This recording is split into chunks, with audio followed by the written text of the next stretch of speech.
When an action potential reaches the synaptic terminal of the axon, it encounters a region called a synapse where two neurons come close together but do not touch one another. A minuscule gap, called the synaptic cleft, separates the synaptic terminal of the first or presynaptic neuron from the dendrite or cell body of the second or postsynaptic neuron. The arrival of an action potential at the synaptic terminal causes the synaptic terminal to become positively charged and release neurotransmitters into the synaptic cleft.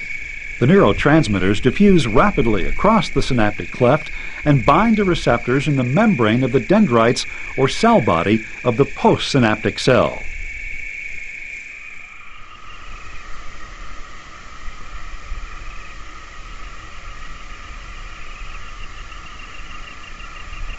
Each type of receptor in the postsynaptic membrane binds to a specific type of neurotransmitter, and after binding to a neurotransmitter, the receptor causes specific types of ion channels in the postsynaptic membrane to open. As ion channels are opened, ions flow across the cell membrane of the postsynaptic neuron along their concentration gradients.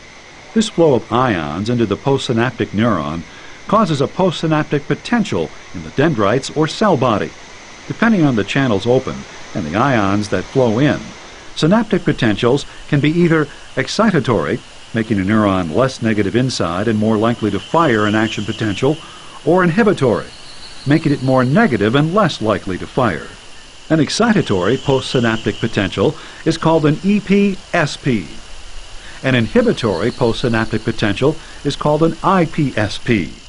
A synapse that produces EPSPs in the postsynaptic cell is called an excitatory synapse, while a synapse producing IPSPs is an inhibitory synapse. Postsynaptic potentials cannot travel far in a neuron. After a few millimeters at most, the ions leak back across the membrane and the signal is lost. However, postsynaptic potentials travel far enough to reach the cell body, where they determine whether or not an action potential will be produced.